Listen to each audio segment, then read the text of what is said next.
Mm.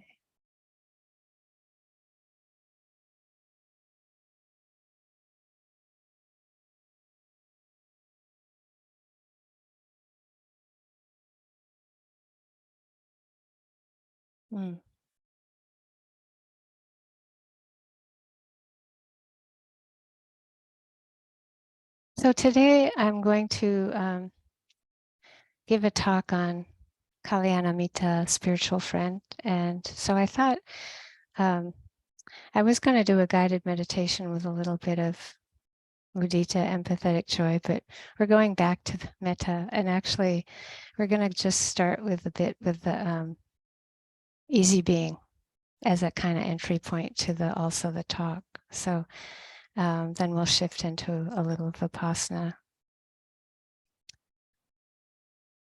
So the idea of in the loving kindness practice, the so-called benefactor category is really when you understand the meaning of it, it's finding in your own heart and mind the easiest being or place or something like a cloud or sky.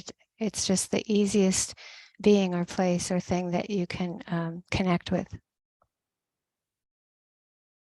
So it's sometimes that changes, so it doesn't have to stay the same. But it's just kind of sometimes you just see what comes to mind, heart, when you call that up. You're basically calling that up.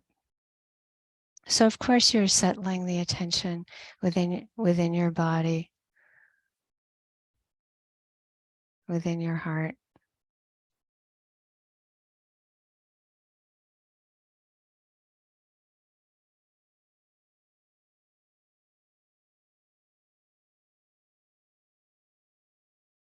And this is at first just getting the felt sense of yourself. So it doesn't have to be a visual image of yourself.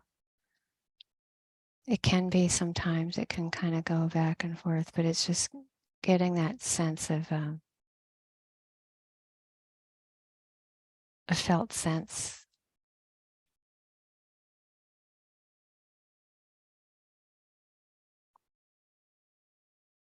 Because when we call up the easy being or place,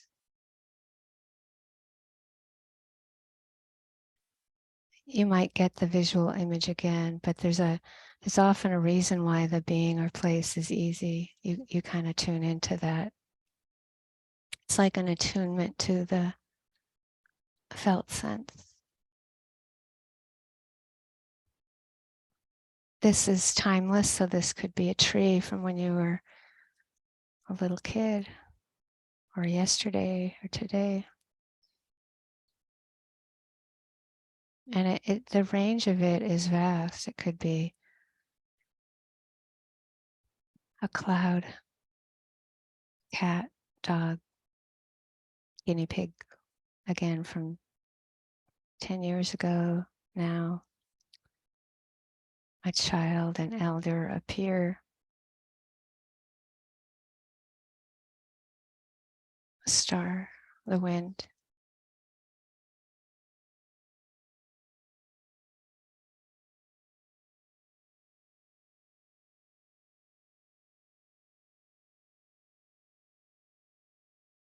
And for some people, if an image comes and is strong, you can have that sense of that place or being in front of you, beside you,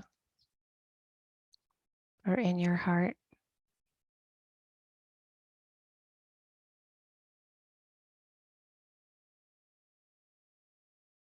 This is the most important part to take your time with. Not be in a hurry.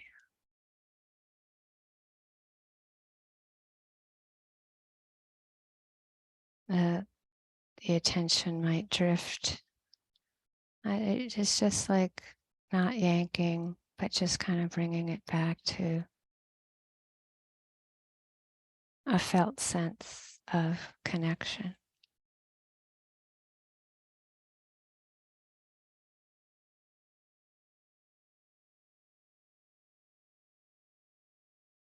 So there's no need for an image. If you're feeling a disconnect, you just sometimes you just bring a few the fingertips or palm of your hand on your heart center. And in that case, the benefactor is your own heart.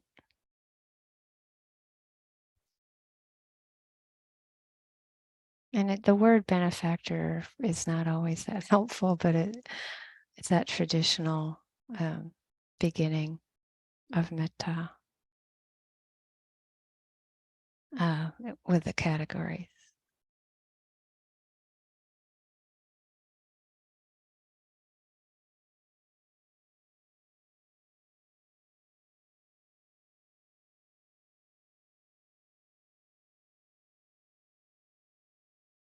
And really take your time to just notice the attention might go off and just let it come back. No words yet.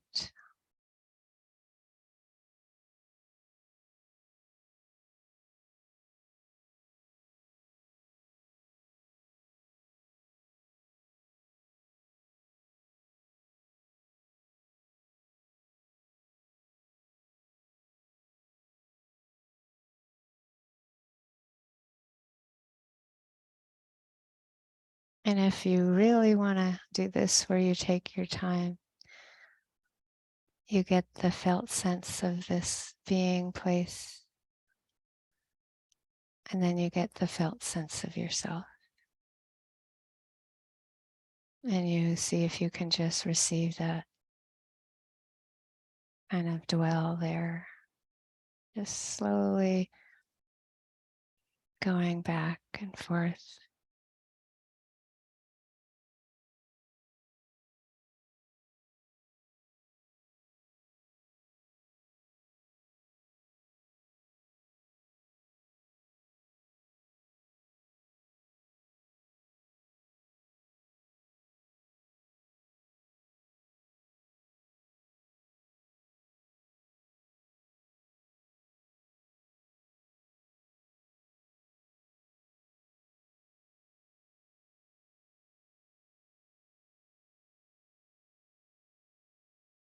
And then there are different entry points to calling up metta. Sometimes this abiding with the connection is enough. It's just abiding in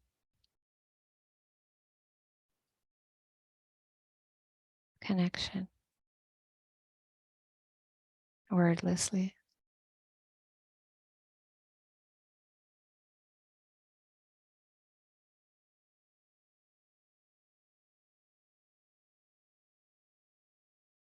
And here the instruction can really vary.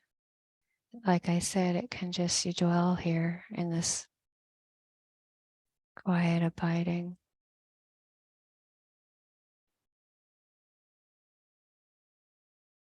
In pure metta, you would hold on to it.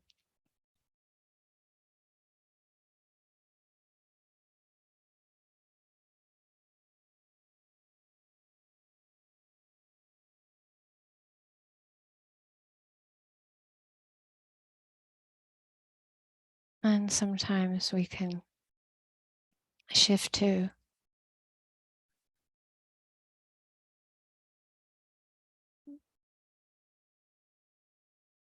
a kind of receiving from this being our place. It's like a receiving of connection or kindness, care, tenderness.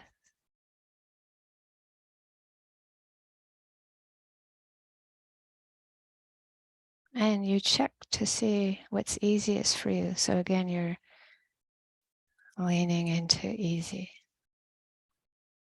So it could be it's easier for you to offer some tenderness, like a quality of taste, a flavor of tenderness or kindness,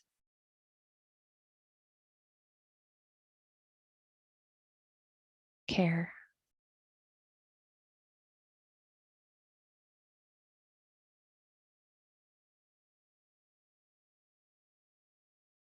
So it's always just that soft checking at times to see, receiving, sending, or just abiding again, abiding with,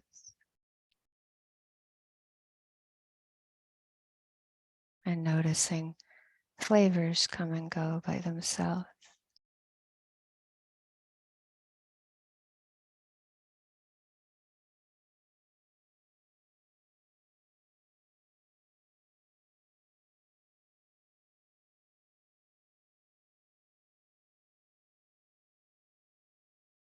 And of course, we could stay here for a long time. You're welcome to.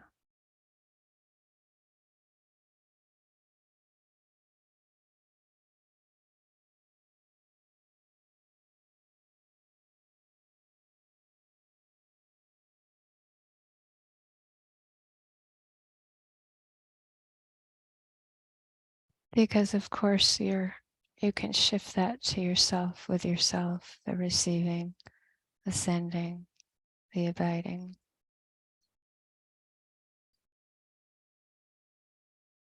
It's like you're learning from the connection with the easy to then try it with yourself.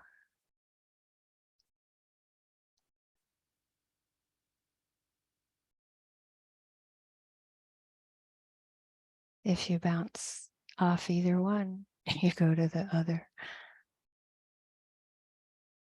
Easy.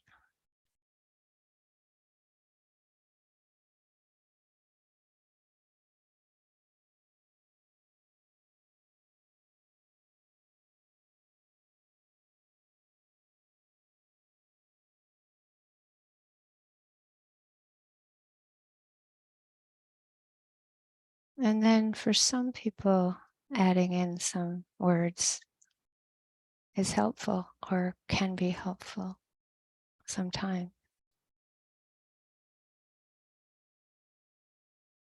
So again, the meaning of the bringing of the words is we're getting in touch with our deepest wishes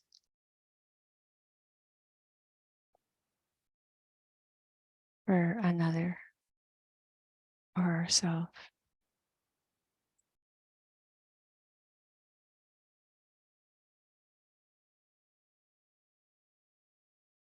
So we ask ourselves, what's our deepest wishes for this being I'm connected with this tenderness? What do I wish for this being?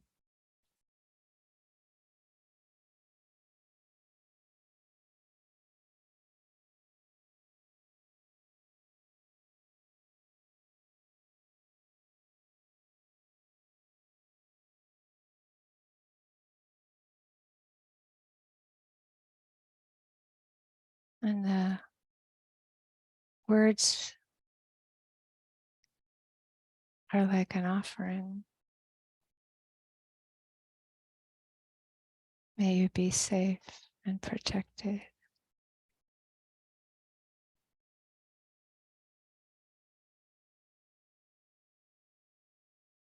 happy and peaceful,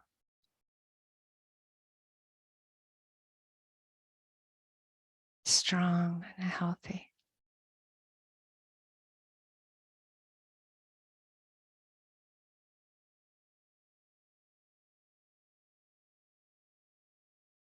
May you take care of yourself happily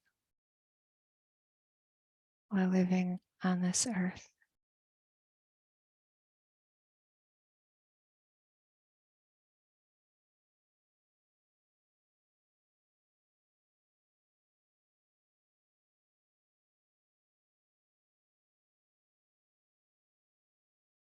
Not all phrases do we all connect with? So again, quiet is fine. Maybe one phrase.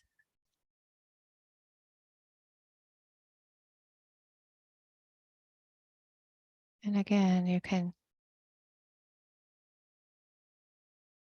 go back and forth if you care to between this easy being and yourself.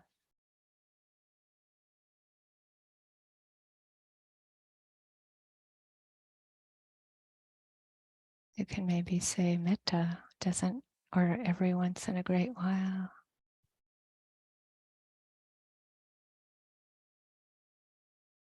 May I be happy just as I am.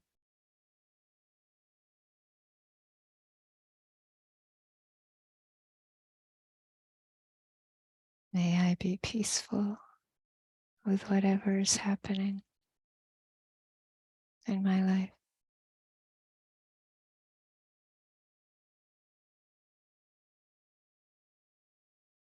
May I love myself completely.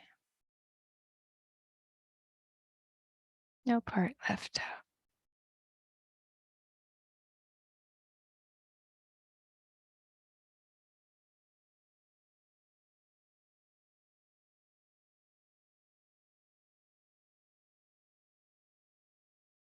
And of course, we can bring that into the cells of our bodies.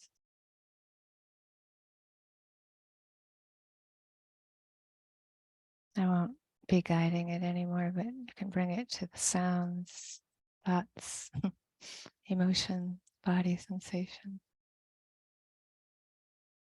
Just quietly connecting with this tender abiding with whatever appears.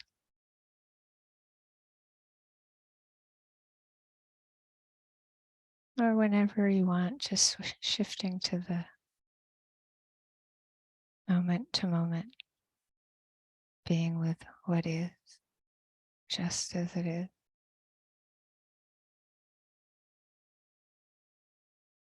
Connecting with breath or hands or sounds if you need to anchor.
Mm.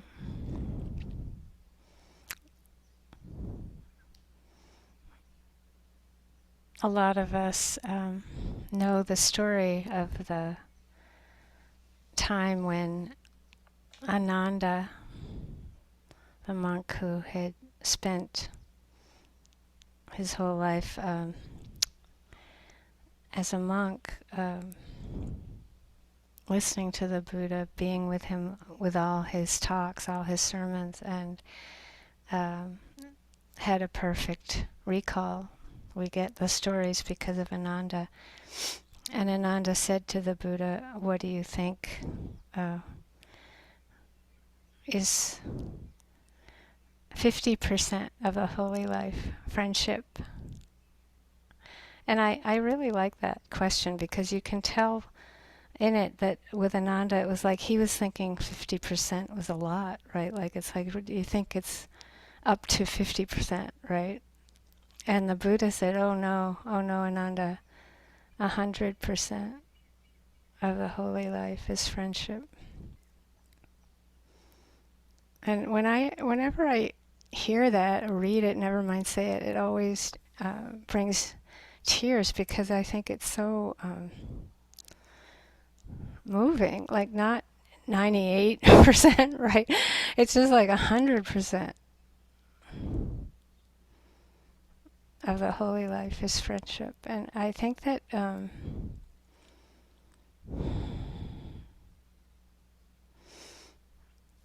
I think often it can be helpful that we look back from as far back as we can remember really in our lives, and we reflect upon and find the beings and places that were our lifeline or continue to be. That's how important it is. It's like a lifeline. It's a matter of really being alive or dead in the heart. And where did you find out you needed that? And where did you lose it? And where did you find out you needed it again? Where'd you lose it? It's like it's so important.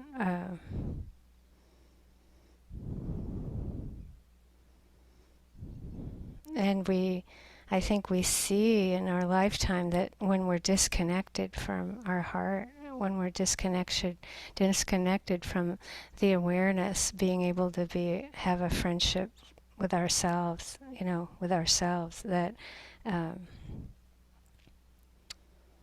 basically the heart isn't alive. The mind isn't alive. So I feel like sometimes there are many ways to find our heart. Like it's not like there aren't different ways to find our heart, but I think it's important to know that that's important. That I think again when we look back over our lives and we see where were the places that we found out how important it is.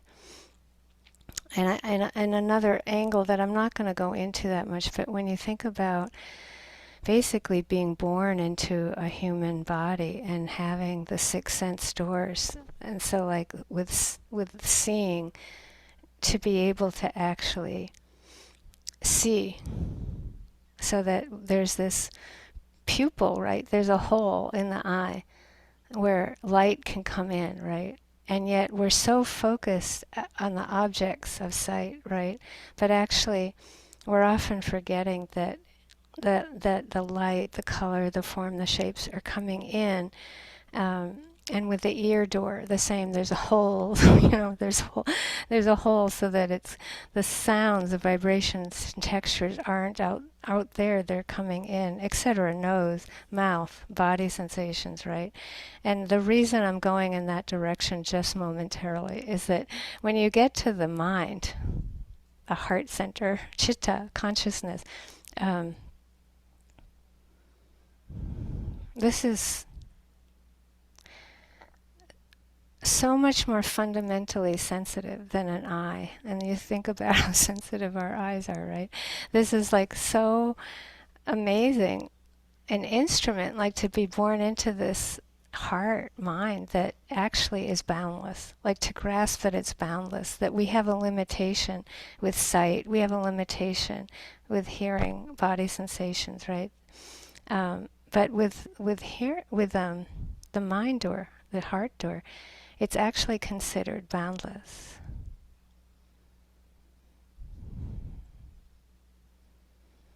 So that we can wish all beings well, right? We can wish somebody well on the other side of the planet or as far away in the galaxy or the universe as we can. It's like it's possible.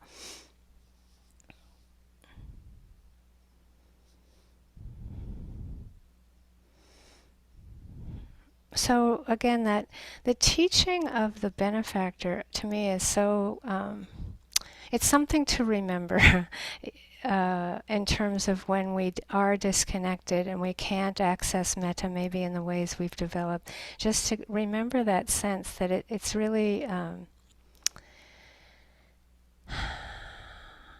cultivating, really deeply cultivating that easy being or place, just like we do an anchor in Vipassana. It's very important, just like we know the mind, the attention wanders, moment to moment, sixth sense door experiences happening moment by moment and quickly. Whether we like it or not, it's out of our control. It's zooming by. And so being able to have the attention come to one thing that's moving, like it's moving, the breath is moving, sounds are moving, but we're not like trying to be with all six sense doors, the contact, like all changing. We're not instructed to stay with that all the time, right? We're trying to find that rest and deep solitude with the anchor to stabilize. So that understanding, we're stabilizing so that we can be with things as they are. Stabilize so that we can be with things as they are. And of course that rhythm is changing karmically according to how things are happening, right? Pleasant, unpleasant, neutral. Sometimes we don't need to anchor at all. Sometimes we need to anchor all the time, right? It just depends on the outer conditions. So with the loving kindness practice, I think I've seen in myself and other people as we go along, sometimes we forget the anchor. And then when things get really hard and we forget that we could have cultivated an anchor, it's kind of, I forgot about that, right? And as I've said, the anchor can change. It doesn't have to be that. I think it's different than with the breath or the sound, because those sense doors are, there are only so many sense doors, but there are so many possibilities for easy beings and places, if we're lucky. Because it really can be, it's summer for most of us, not in Australia. But, it's like if there are places on the planet that are wintry, but I think there's always something. We might see a butterfly or an ant, right? Or a tree with no leaves can be just extraordinarily powerful. Like it's not necessarily dependent on a season or a city or a country, or it doesn't. These easy beings or places are much more dependent on our connection with them. And I do feel like it's our connection that we cultivate over time. So it is that particular tree you walk by, right? That might be what it is. I'm not saying it is a tree, but it could be a particular cloud that you like. Not all clouds, right? It could be a particular grandparent or child. It's not all of them, right? But it's like something you keep cultivating, connecting with. By cultivating, I mean continuity over time. And there is meant to be some semblance of safety with this easy being, right? If particularly, I do have the mother cat.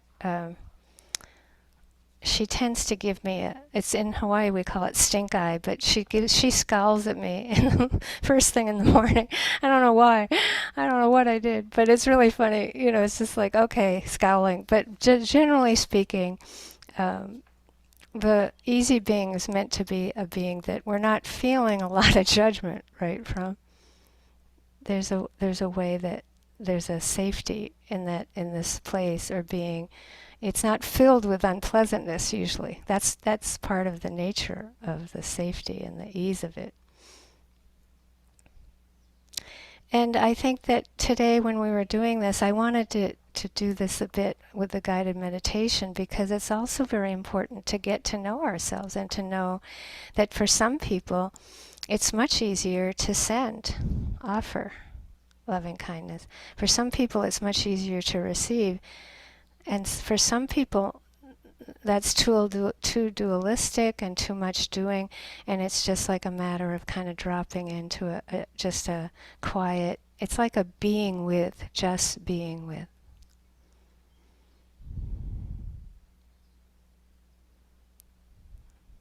And of course, all of them are going to be coming and going. You don't want to, it's so dangerous to feel like, well, I'm over sending or receiving, or abiding's better, or it's not like that with the practice. It's not like it's much more understanding skillful means. Skillful means are they arise with more and more ways of practicing that adapt to different circumstances. So there's not a sense that, oh, I'm progressing if I can do this, and I'm regressing if I have to go back to this. It's not like that. Or you're bound to suffer if you're bound to suffer if you do believe that, right? But ultimately, when we kind of start getting that felt sense of ourselves and other beings and really tuning into the wordlessness of it and just the being, the abiding there is a way that we can remember. A lot of it is remembering to receive the goodness of that. We're missing out if we don't kind of cultivate that, to remember that. It's like I can turn on my computer and have everyone's images come up and knowing you, and it's like I would be very heartbroken to think I would miss receiving the goodness of that. The goodness of the Sangha coming together, right? It's like this is something to remember to cultivate, if we can at times.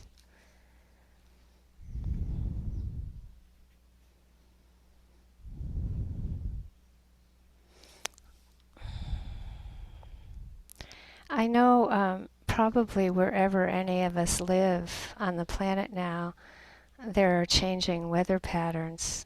And I've mentioned that where I live in the desert in Hawaii, sometimes the weather patterns are more subtle than in the north or far south on the planet, because it's a little bit more temperate. And yet, I would say, at least, I can't remember, but at least the last 6 months, the weather patterns have been, I would call them completely different. Like so extraordinarily different. But if you were from a place where there's more intense seasons, you might not notice it if you came here. But for example, one of the things that I have liked about where I live is seeing the stars and the clouds. It has been so unbelievably cloudy, really. Like I can't tell you. Like I'll wake up, my eye opens up in the morning. It's like the dark, and I'll be like, "Oh, I'll get out early and see a star," or like in the early evening, or I check it out a lot, and it's like, wow, it's so rare where I live for over 6 months, and I think, wow, like I wonder if this sort of thing is happening everywhere. Like, is it that big a change? And what's amazing to me is that, okay, so they tell us now that we're going into an El Nino pattern. We've been in a La Nina pattern for 3 years. No, La Nina, 3 years. We're going into El Nino. This summer we're in enso neutral, and then we're going to be going into El Nino. And it is very clear where I live. Like the last 2 days have been where I can feel it. It's so hot and so dry. It's so hot. It's like as hot as over 3 years ago already, which is going to last who knows long. But it's so interesting to me how I read a little bit about it. I am not a scientist, but it said as La Nina is ending, we're going to have more rain than usual. And because I read that, I am so savoring. Been savoring. We've had here, I've never experienced it before like this. We've had like rain, a little rain every night, and a puddle every morning. And it's just like, wow. Like, and of course, I kept saying to myself, don't get attached. Don't get attached to this. Don't. Really, Michelle, please don't get attached to it. And I'm so attached to it. Like, because I can feel it. I can feel this like, wow, this heat and this longevity of it. And it's like, okay, but last night I could see the stars. Except the volcano went off and the Vog is coming. So I knew that, okay, this is it. I'm going to see the Southern Cross. The Southern Cross is in the south right now, and it'll disappear soon anyway. But it's one of the reasons I wanted to live here is that because I'm in between the Southern Cross and the Big Dipper for a little bit of time, and there's something for me when we talk about connection, right? I can't explain to you why I have it, but I have this, when I feel in between them, I feel like this little kid that just is getting the reassurance I never had as a kid, right? Like it's something so deep, it's so powerful. And last night I was giggling with delight. I was just like giggling with delight. And then I wondered, oh, have I been taking it for granted that I've had this experience the last, since I've lived here 12 years more than I do now? And I don't think so. It's just like, it's just this deep connection. And I'm sharing this because I'm not expecting everyone here to be like, have this be their deep connection be the Southern Cross and the Big Dipper. Of course not. But why I'm talking about it is because we all have it with something.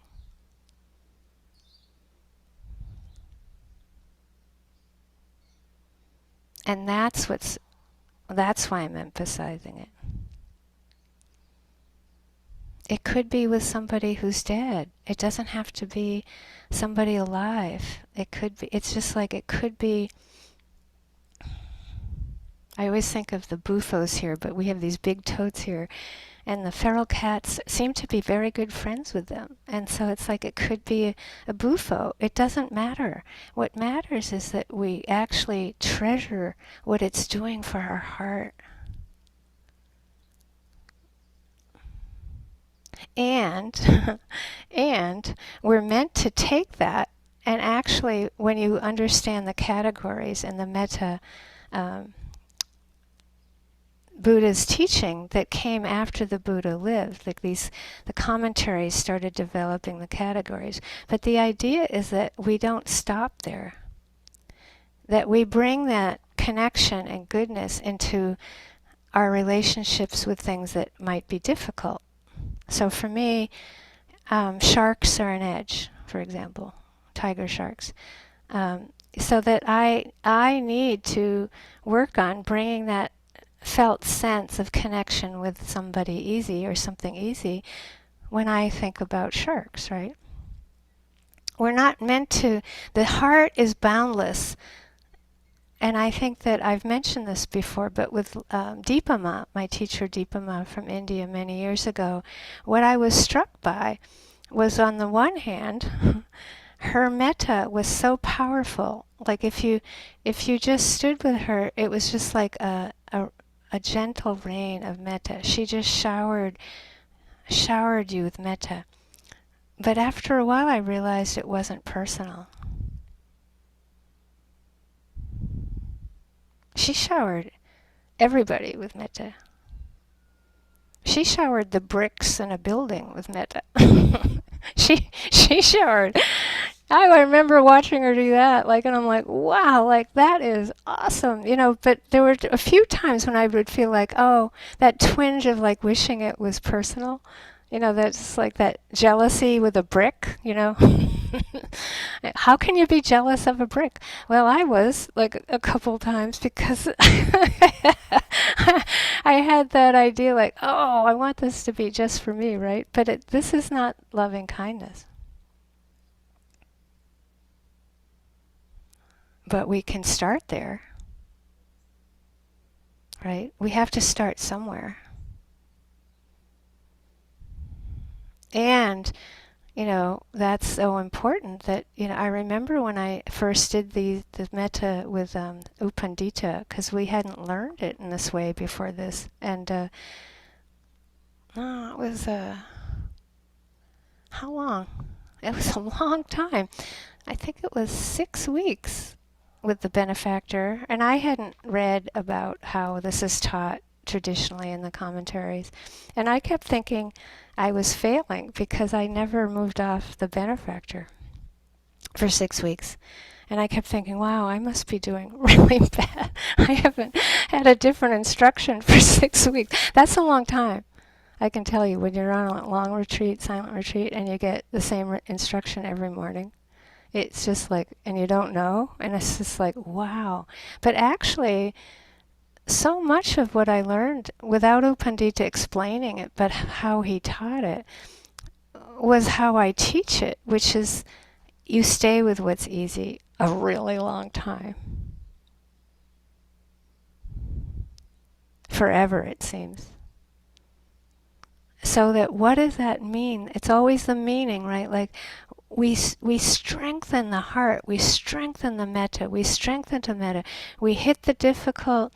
We don't break it down with willpower. We don't break the barrier with aversion. You can't. You can only break the barrier with metta. So what do? You hit the barrier. You don't get your club out, or you're, you know, pushing against the barrier, but you back off into what's easy again, and you build up the metta, because the metta is what breaks barriers. Because of course, you know, there's so much to say about it, and I'm not going to be able to say it all, but it's like, what is loving kindness? Well, loving kindness is love infused with wisdom. So when you hit a barrier, it requires understanding, right? What is it that is difficult for me with sharks? Other people love sharks. So it's not like it's necessarily, what would I say? It's like we have our particular issues with particular beings. Usually they're the ones that will hurt us in some way, right? You know. So you look again, it's like, what do we tend to find easy? Often it's pleasant or neutral. What do we find that's difficult? Difficult people. They're not hard to find.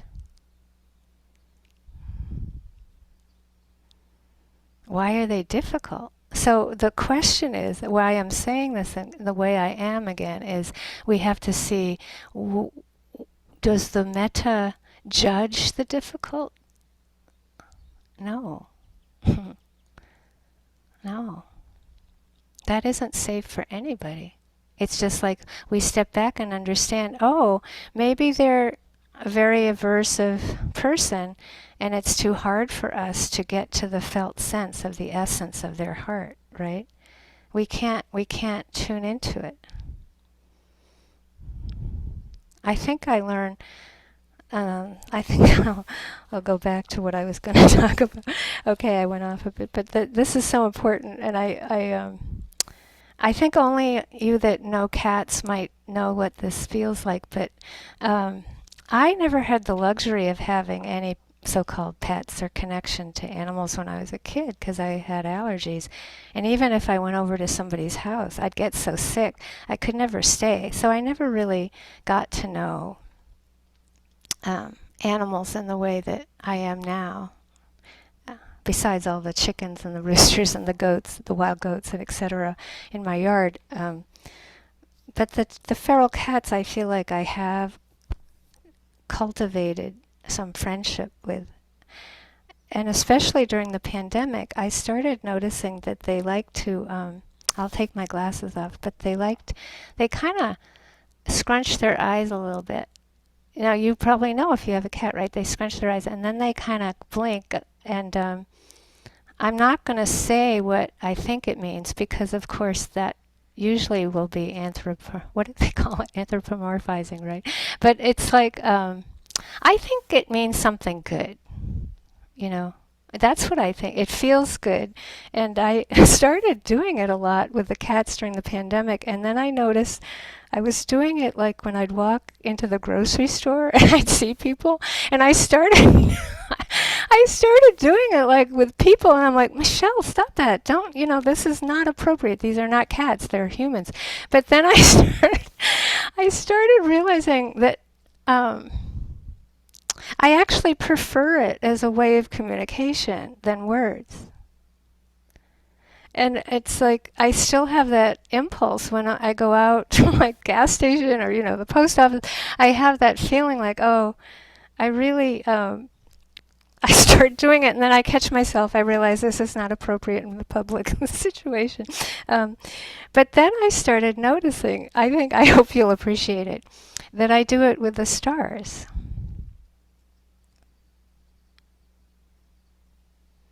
And then I started noticing I do it with like a plant I like or a flower. And I feel like, oh, it feels like a kind of communication that is more natural or something. It feels more natural. And I'm not encouraging anybody to do it as much as to appreciate that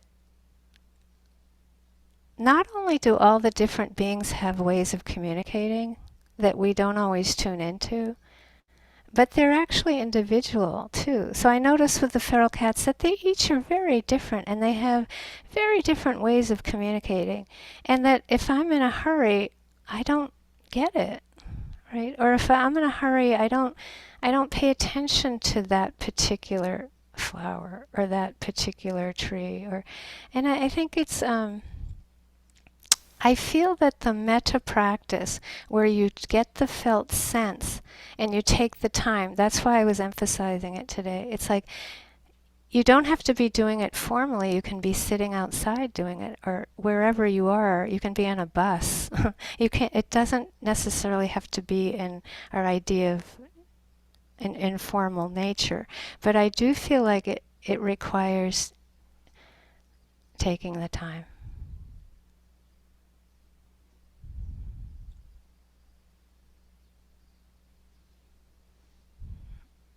So how much do we really spend looking at the sky, right? Or looking at a cloud, or, with any of it, it's just like that tendency to be in a hurry. We can't do it all the time, but I notice that, this talk is coming out of the last months of extreme busyness, like extreme busyness, like really having to take care of others, and it's just like extreme. And so it's coming out of my experience of that when I don't take the time and I don't feel connected, how off I feel. So I hope you're not in that kind of a situation as I'm in, but it's useful for reflecting on Kalyanamitta, because this is all about Kalyanamitta. Getting that a Kalyanamitta is a cloud.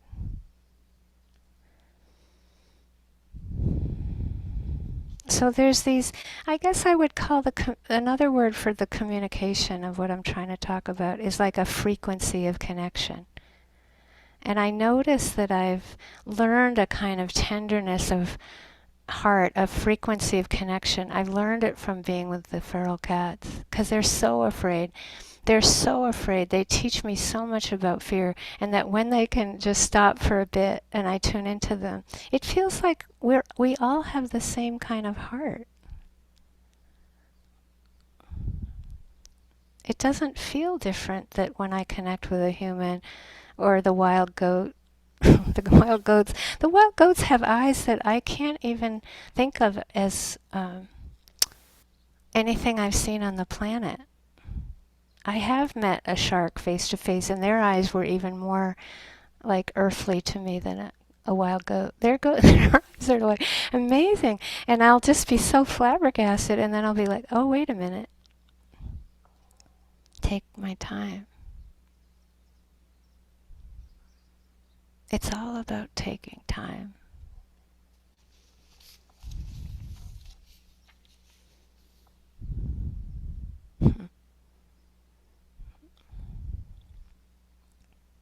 I remember some years ago at a retreat where there was a yogi I knew for some years that the amount of disconnect from herself was very easy for me to relate to, but also so tragic. And the metta instruction was so difficult. And I would be aware of when I was giving the instruction how hard it was for her. And I remember at one point saying, you know, when your hands are touching each other as you're sitting there, just feel one thumb touching the other thumb. Like just try to feel that, get the felt sense of that, and see if you can receive that as a kind of loving kindness. And I noticed at some point a little like tear started coming down her cheek, and then I really saw her crying, but I knew she had made it. I knew she finally felt connected to herself in those moments. And this is what we have to understand. Her thumbs were her benefactor, right? We keep looking for something that is not necessarily what's going to work right for us. It's like very, very individual, and it changes. But I was so happy. It was like it's like our fingertips, like when our fingertips touch our heart center, and we like, whoa, did I find, whoa, hello there, hi, I made a connection with myself. This is how important it is. And actually, that's quite simple, but hard to do.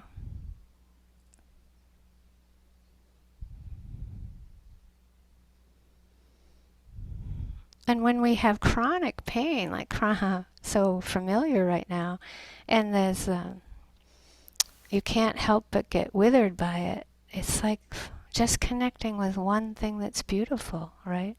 One thing that can pull us out of the aversion to the pain, yeah. The quicksand. It doesn't even feel like aversion, it feels like withering. But we look, I hope, at what does, I think of it as save us. What is it that saves us? And it's often, again, so simple. It can be somebody being kind to us in a grocery store.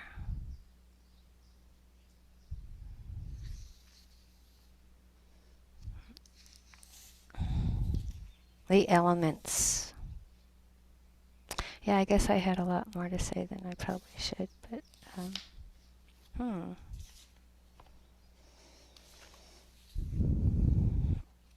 I'll just say one more thing about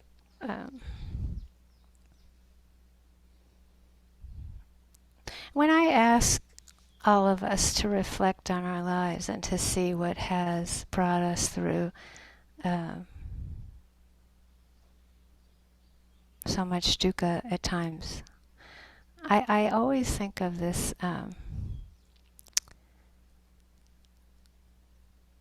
book by George Jackson. He was um, it was a memoir. It was the prison letters of George Jackson, Soul Dad brother. But he was an African American author and activist and prisoner. And of course, this is coming out of years in prison. The memoir is 1964 to 1970, but the letters he wrote. But he said, no one is more sensitive to kindness. And I just think this is so important. No one is more sensitive to kindness than the desperate man. Meaning that it's important to reflect on that in ourselves, that when I'm in a period of time where we're just like, really, friends have been helping out, and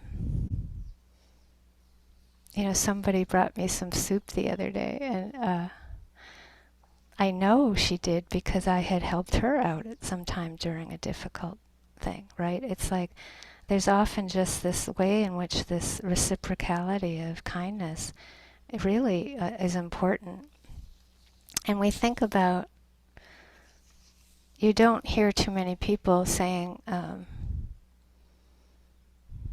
the earth is in great shape, right? You don't hear, you think about the wildfires just that have been happening in Canada and the air coming all over. Someone asked me if I could see it in Hawaii, and I said no. we have the volcano, but it's just you just take the way things are going on the planet at times, and you think about what's important. Well, being kind to one being once in a while, it doesn't require, a huge movement. It requires that place in us that knows that kindness is reassuring in itself.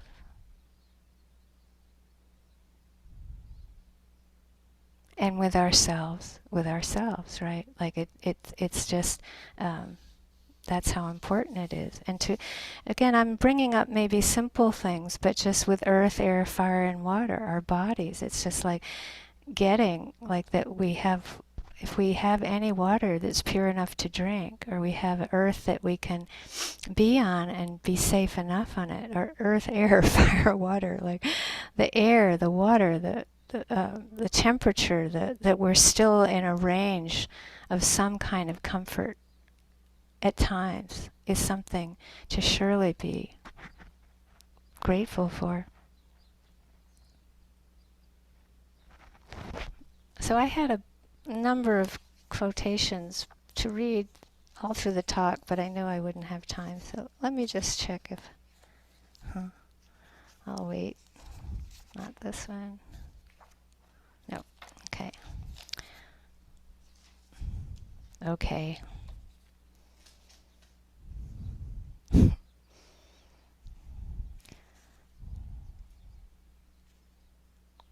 One of my benefactors is Li Po, if you haven't been able to notice that in the years you've heard me speak.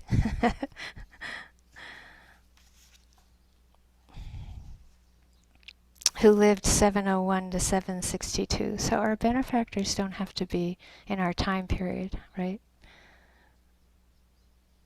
Buddha, for example.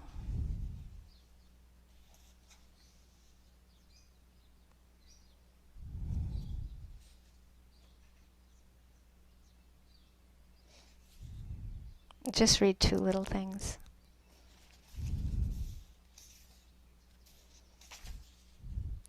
This is from a long series of poems called Autumn River Songs.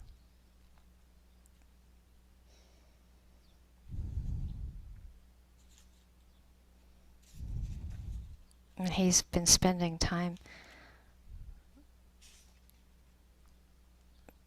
with a place called Clear Creek. It's a river.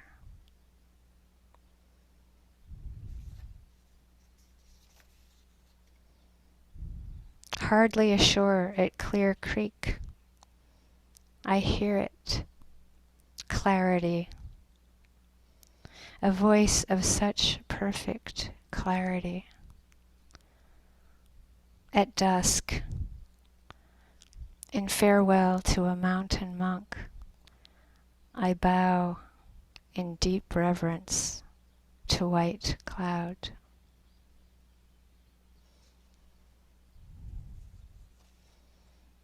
This is called Clear Creek Chant.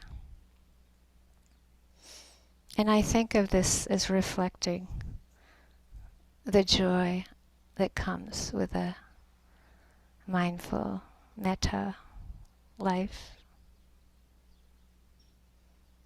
It renders the mind clear, clear creek, its water unrivaled for such pure color. I can gaze into the bottom of its always fresh repose. Is there anything like this brilliant mirror in which people walk? It's a wind painting, birds cross through. And at nightfall, shrieking monkeys leave all lament over distant wandering, empty.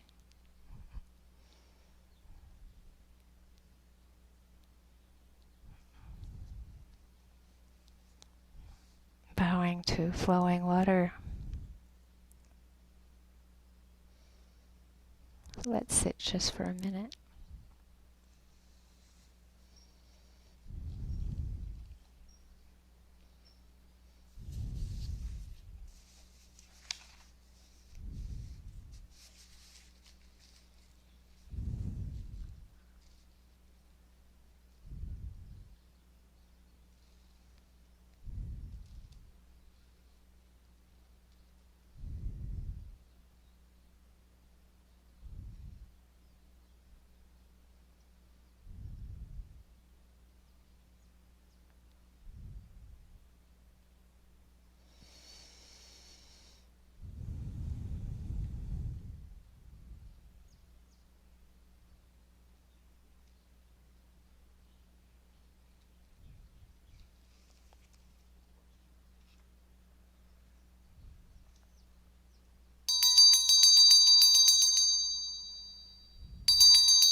So may we be safe and protected from inner and outer harm. May we be happy and peaceful of heart. May we be strong and healthy of body. May we take care of ourselves happily while living in this world. Have a good week.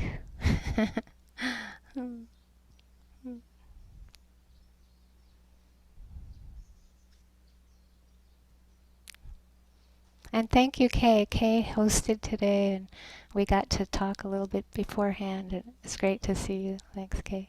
Thank you for helping.